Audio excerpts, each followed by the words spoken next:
You're right on time for Hope TV Newswatch on this 27th day of May 2026. A very good evening to you wherever you're watching us from, and welcome to the broadcast. My name is Kennedy Kimani and Boniface Murithi is our sign language interpreter. Tonight, Kiharu Member of Parliament Ndende Nyoro has defended his proposals as a bold blueprint to slash skyrocketing fuel prices. The lawmaker, who appeared before the Parliamentary Budget and Appropriations Committee, maintained that his proposals could save taxpayers a staggering 100 billion shillings in expenditure.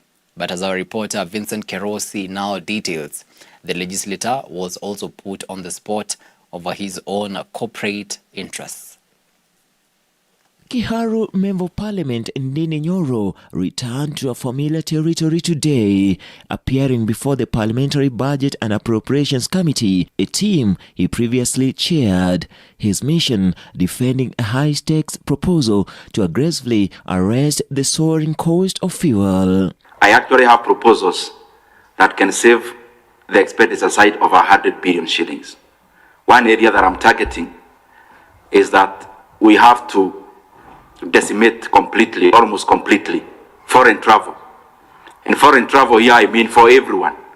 As members of parliament leading the way, the executive and the judiciary.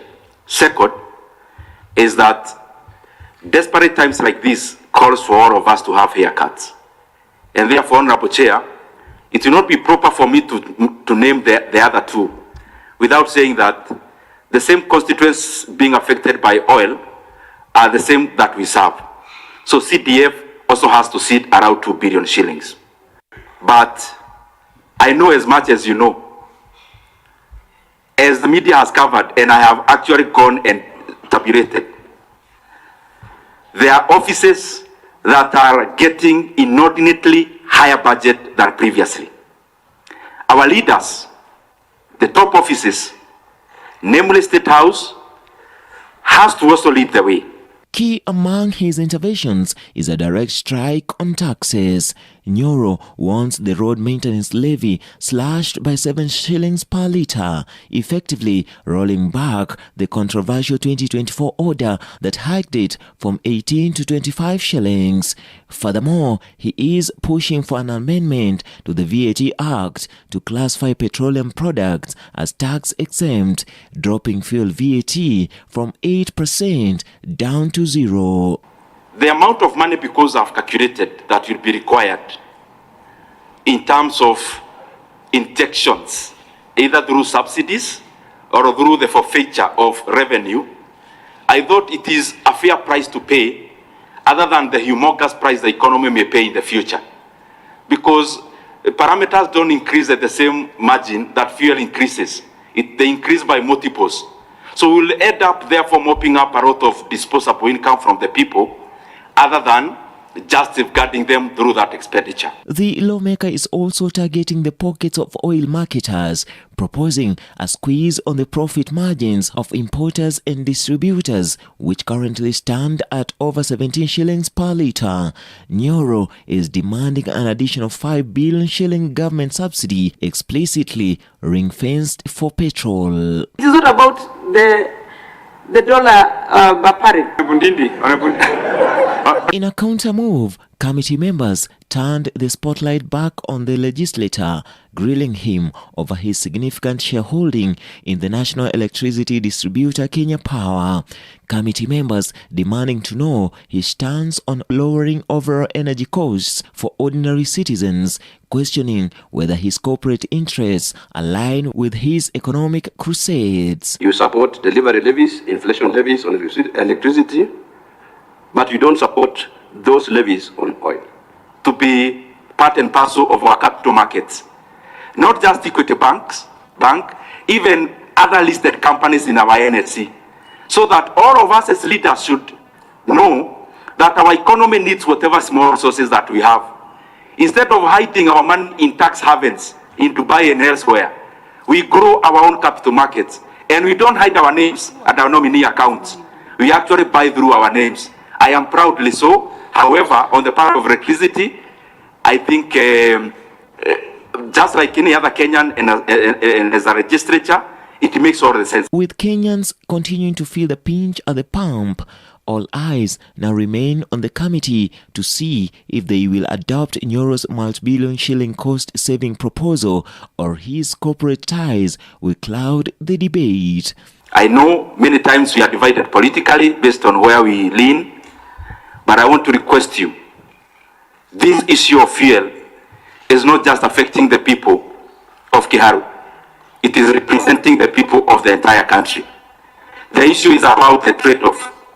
We let the prices go up, they spiral, they affect the economy, or we do something about it and arrest the cost of living going forward. Vincent Kerosi, Hope TV, Nairobi. Thank you so much, Vincent, for that report. Away from that, and the High Court has ordered Parliament to release detailed spending records for the National Prayer Breakfast within the next 30 days. Justice Gregory Mutai ruled that Kenyans have a constitutional right to access information on how public funds are used. The court has also directed Parliament to present the budget in simple language that ordinary citizens can easily understand. The 2026 National Prayer Breakfast will be held on Thursday at Safari Park Hotel in Nairobi, with this year's event focusing on forgiveness and reconciliation.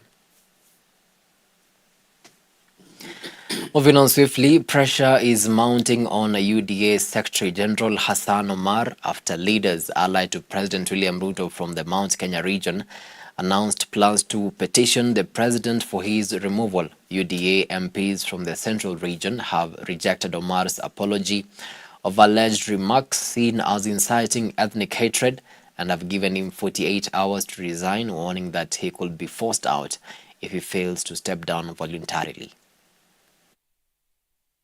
Let it be known that we will not sit back and watch anyone profiling people from the Kikuyu community or any other community in this country. Kenya is a constitutional democracy where every citizen has the right to live, work, own property, and do business anywhere across the 47 counties without fear of being targeted. Therefore, as leaders, we state the following. Immediate resignation. We do not want explanations. We have rejected the half-hearted apology. We demand nothing less than the immediate and conditional resignation of Honorable Hassan Omar as the Secretary General of the UDA party. Should Hassan Omar fail to tender his resignation voluntarily within the next 48 hours, we will formally present a joint petition to our party leader, His Excellency President William Ruto, to invoke the party organs and officially dismiss him from the position. We fully support the ongoing probe by the National Cohesion and Integration Commission and demand that criminal prosecution for hate speech and ethnic incitement be pursued to its logical conclusion. Nasikia kwamba sisi ni wana UDA, inatuudhi, imetuudhi sisi wote, imetuudhi na tukaona ya kwamba yeye he is not supposed to be still be holding that position as our Secretary General. He need to leave and go. Now, the Directorate of Criminal Investigations has confirmed the arrest of Jacaranda Bunge la Mwananchi leader Evans Kawala, dismissing claims that he had been abducted.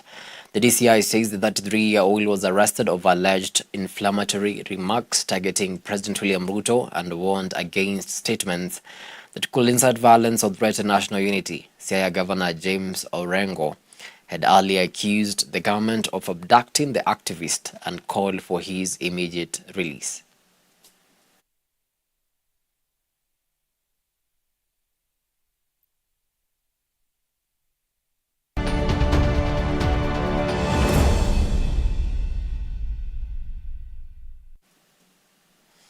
And to some business news right now, cane farmers in Bungoma County are set to benefit after leaders and stakeholders in the sugar sector agreed to address key challenges affecting the industry. Farmers raised concerns over poor road networks, questioning how funds meant for road repairs are being used. Leaders also criticized delays in issuing cane cutting licenses, even as Kenya continues to import sugar despite local farmers producing enough cane. Nzoia Sugar Company officials have now pledged to work closely with farmers to help improve the sector and address their concerns. Was the road, the infrastructure network. You know, SAIS was used to do some of the roads and that kind of thing to ensure the roads in the areas are worked upon. We have not seen that being done very, very serious. So we are urging also the investor. They need to cooperate with county government and national government to ensure the road network within the sugar growing areas is built up. Because most of these roads are spoiled up by, trucks that are carrying sugar cane and that kind of thing. Then the issue of harvesting or transporting cane at night. We said, no, we don't want transportation of cane at night. Let them work within those time limits so that we avoid some of the accidents that are caused. We find tractors on the road at night. So we think they should work upon a program of harvesting. My brothers from Sugar Board, I would really appreciate, however much it costs, let us have a neutral weigh bridge where the miller is not in control and the farmer is not. We shall see something at the end of the tunnel. Well, it's exactly 10 minutes past the top of the hour. Time now for a short break, but immediately after, I'll be back with the sports news. Stick around.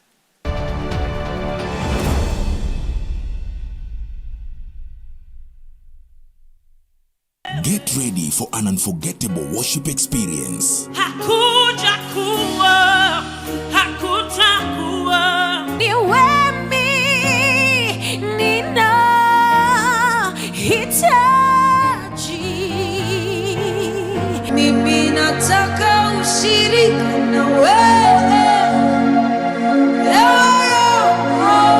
Every Sunday on Ultimate Worship.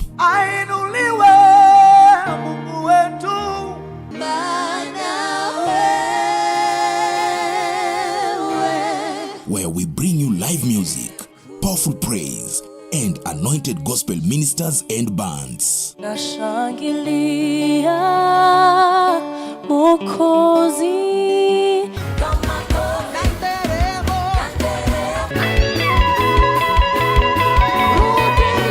Join us every Sunday, 7 a.m. to 8 a.m. with a repeat at 6 p.m. to 7 p.m. Everywhere I go, I see you right there. It's not just music, it's worship unleashed. It's ultimate worship. You're too faithful to fail me. Only on Hope TV, where you look and live.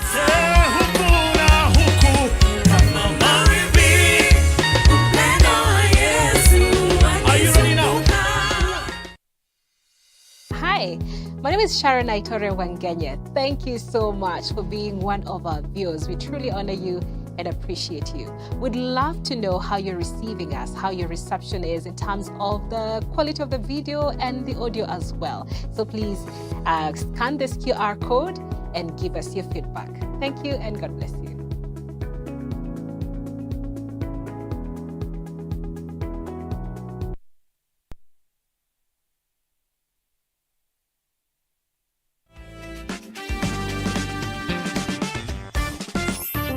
in addition to provision, there are additional roles. Yeah. You know, the father models how to be a man. I will give you an example. There is a time I traveled and my son was very young. And my wife tells me that my son would always go to check after they have done devotion. Yes. He would always go to check if the doors have been closed before they go to sleep. Yes. What does that tell you? That this young boy was observing how the father behaves. Yeah. So as young as he was, he would always do the man part while the father is away. So when you deny a child the opportunity to be modeled, you are actually saying when they grow up, there will be something missing in them that should have been provided by the presence of a father. Catch past episodes on our YouTube channel at Hope TV Kenya. Men on Record, every Friday at 7 p.m.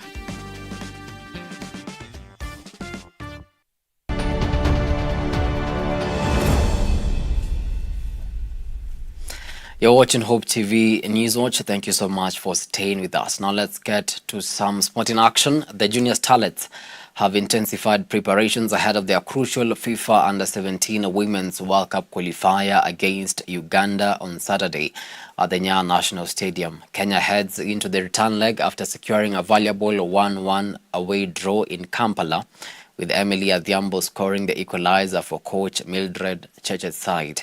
The winner on aggregate will advance to the final qualification round as Kenya pushes for a second straight appearance at the FIFA Under-17 Women's World Cup. Mi kitu naweza sema walikuwa na ile mentality wakijua hatuwezi toa point kwao na walijua watatushinda.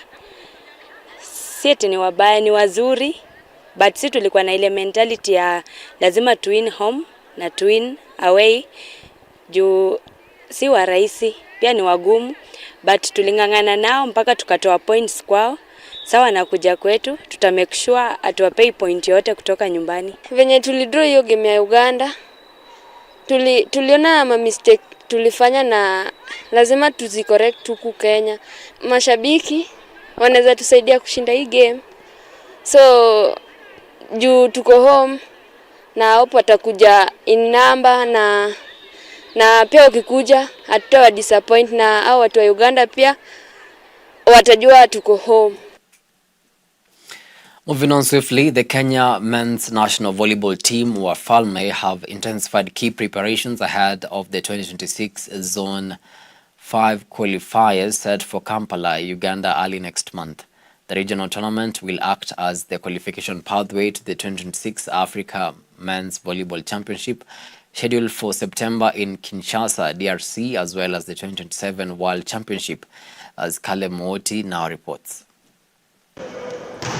Head coach Gideon Tarus has been overseeing intensive training sessions as the team seeks to secure the lone ticket available from the Zone 5 qualifiers. The technical bench has today unveiled a 14-player squad set for the regional assignment, with the squad blending experienced players and emerging talents. The men's national volleyball team have endured a lengthy absence from the Continental Championship stage, but head coach Gideon Tarus remains optimistic that the team can secure qualification this time round. Hii mashindano kwetu iko na umuhimu sana kwa sababu tunataka twende Uganda, tu qualify twende Congo, tu qualify ndio to represent Africa kwa sababu imekuwa so long, hatujawahi as Kenya to represent Africa kwa championship, so we are fighting for it. It's only wasichana wetu ndio wako juu yetu, lakini tumejaribu kuongea kwa sababu ukiona wanaume tuko sawa, ni ile tu mpaka tujiamini sisi wenyewe, na so far tayari hii mwaka nafikiri ni mwaka yetu. Foreign-based players Nicholas Matui and Simon Kipkorir are among the players named in the traveling squad as Kenya targets a return to continental dominance ahead of the Zone 5 qualifiers. However, the squad announcement has also sparked debate among volleyball fans following the omission of former captain Enoch Mogeni from the traveling party. Mogeni, who has previously played a key leadership role for Wafalme, misses out despite his experience at both regional and continental level, with many now questioning the technical bench decision ahead of the crucial qualifiers. Mwingine bado wako na nafasi kwa sababu hakupata nafasi ya kuja kutufanya mazoezi na yeye, lakini ni mchezaji yetu na ni mchezaji mzuri. Tumewahi cheza na yeye from 2021 akiwa head coach, alikuwa captain wangu, so ni mchezaji mzuri na muamini. Lakini so far sasa hii tuna expect kwenda Uganda to qualify, alafu kuja tu join twende pamoja Kongo. Kwa sababu hatuwezi, tutapea kila mtu nafasi ya kucompete, tuchukue ambaye kama tunataka 14, tutaita karibu 20 tukuje tujuje mpaka 20, kwa sababu nataka kila mtu apate nafasi, tuangalie ni nani atatu represent mali tunaelekea. Brian Meli, who currently features for Rwanda Police Volleyball Club, says leading the national team is a huge honor and has pledged to guide the squad with determination as Kenya seeks qualification for the Africa Men's Volleyball Championship. The experienced setter is expected to play a key leadership role both on and off the court as Wafalme chase a return to the continental stage. The team is ready. The only thing that happen in sports is just mindset.